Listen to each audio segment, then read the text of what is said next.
আসসালামু আলাইকুম রহমতুল্লাহ। এখানে নদীর পাশে একটা ঘর আমরা দেখতে পারতেছি। ঘরের লোক আসসালামু আলাইকুম, ভালো আছেন? একটু ভিডিও করে আগে আপনার ঘরটা।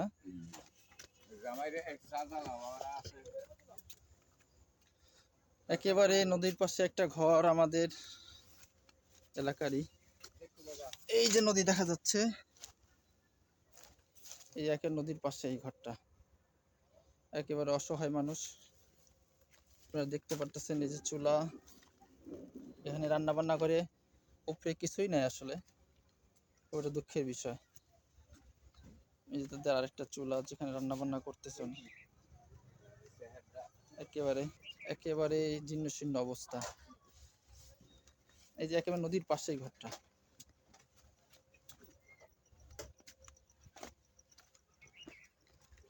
এই যে ঘর,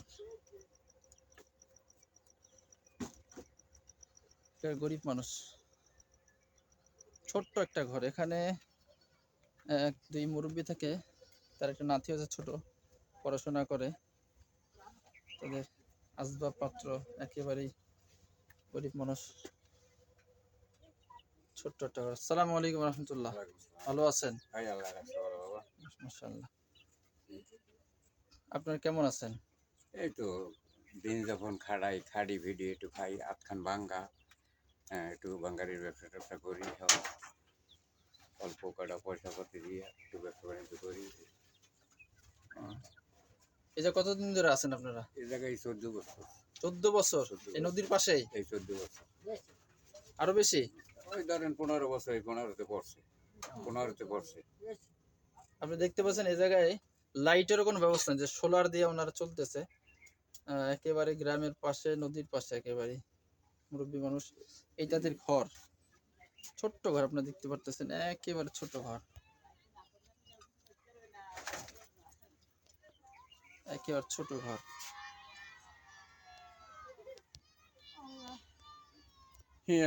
ছোট ঘর, ঘরের ভিতরে একেবারে অন্ধকার, কোনো আলোর কোনো ব্যবস্থা নাই।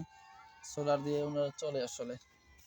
দেখতে পাচ্ছেন ছোট্ট একটা মুরগির ঘর আছে জায়গায়, একেবারে ইন্নশিন্ন অবস্থা। মানে কি এমনি কাজ কাম কি করেন?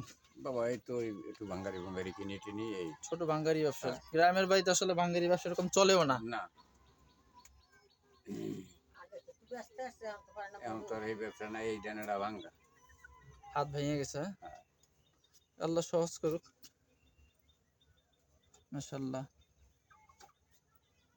হ্যাঁ, এভাবেই আসলে অনেক এই এলাকায় অনেক এরকম দরিদ্র ঘর আছে, যেখানে মানুষ এভাবে জীবনযাপন করতেছে। কিন্তু এনার ঘরটা একেবারেই ইন্নশিন্ন অবস্থা, একেবারে নদীর পাশে। এরকম ঘর আসলে পুরো এলাকায় এখন আর নাই, নাই বললেই চলে। একেবারে আপনি দেখতে পাচ্ছেন নতুন টিন দিয়ে একটা ছোট্ট একটা কোনো মতো একটা রান্না ঘরের মতো এখানে বানাইছে, যেটা আসলে দেখাই মুশকিল। একেবারে ইন্নশিন্ন, একেবারে নদীর পাশে। আপনি দেখতে পাচ্ছেন যে ছোট্ট একটা গাছ আছে। আল্লাহ এই গাছে দুই তিনটা গাছ আছে, আল্লাহ হেফাজত করতেছে। গাছগুলো একেবারে ঘরের সাথে, তো আপনি দেখতে পারতেছেন এই যে গাছ, একেবারে এই গাছটার কারণে মোটামুটি একটা সেফটি তারা হতে পারতেছে। ওই সব রুইছি। এটা কি গাছ কয়? এটা গোল গাছ। গোল গাছ। আপনার গোল গাছ দেখছেন কিনা? আমাদের সুন্দরবন এলাকায় গোল গাছগুলো খুব প্রচলিত। এই গোল গাছের আলহামদুলিল্লাহ গোড়াগুলো অনেক মজবুত। দেখতে পাচ্ছেন গোল গাছের ফল,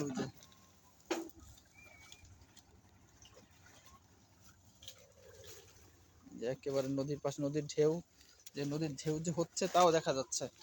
এই যে নদীর ঢেউ আপনি দেখতে পারতেছেন। এই যে ওনার ওয়াইফ, উনি কিছু করতেছেন, উনি কাজ কাম করতেছে। ঠিক আছে, ইনশাল্লাহ আপনার সাথে দেখা করে ভালো লাগলো। ইনশাল্লাহ দোয়া করবেন, আর আপনারা আল্লাহ কাছে দোয়া করেন, আল্লাহ যে কোনো ব্যবস্থা করে ইনশাল্লাহ। আল্লাহ আপনার ভরসা। ঠিক আছে ইনশাল্লাহ। জি, আসসালামু আলাইকুম রহমতুল্লাহ। না, আলহামদুলিল্লাহ।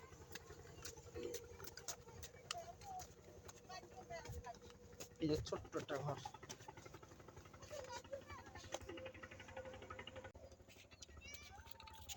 এটা হলো ঘরের পাশটা দেখাচ্ছি আপনাদেরকে, একেবারেই দুর্বল।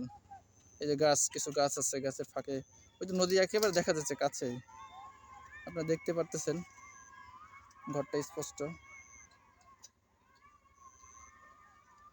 এই যে দোনো পাশেই, চতুর্পাশেই নদী, নদীর একেবারে নিকটেই ঘরটা। ওই যে দেখেন পল্টনও দেখা যাচ্ছে, ওই যে ওখানে যাইছে লঞ্চ থামে, পল্টন একেবারে নিকটেই, বিশাল নদীর পাশেই ওনাদের ঘরটা, একেবারে নিশ্চিহ্ন অবস্থায়।